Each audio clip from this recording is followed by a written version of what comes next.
Ever wondered why people say, make up for lost time, or it's only a matter of time?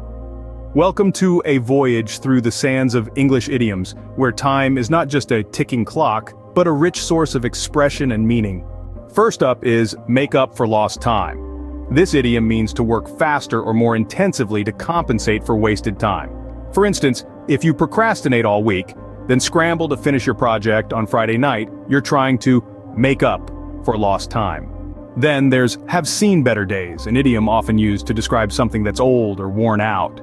Let's say you have an old car that's constantly breaking down. You might say, my car has seen better days.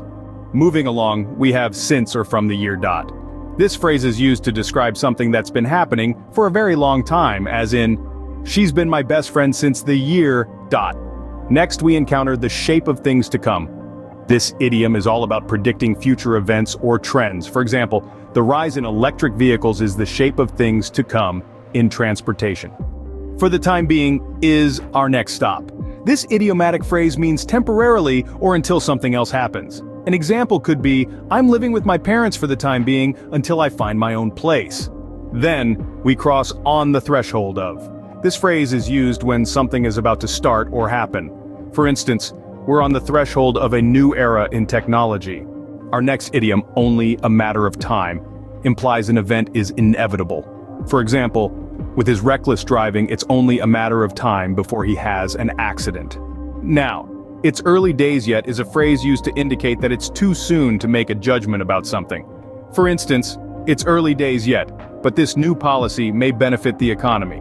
Next, we visit in the long run, an idiom that refers to an eventual outcome or conclusion.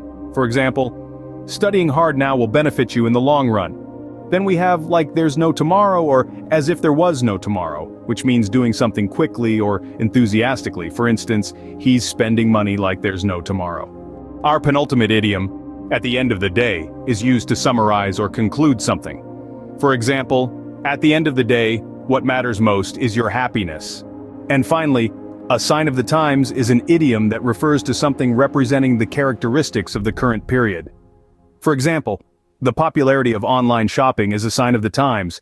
In conclusion, we've journeyed through 12 time-related idioms: make up for lost time, have seen better days, since or from the year dot, the shape of things to come, for the time being, on the threshold of, only a matter of time.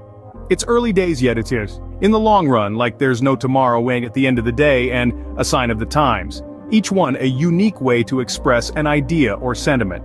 Keep these in your language toolkit, and you'll find your English conversations enriched and more nuanced. Until our next linguistic adventure, keep exploring and keep learning.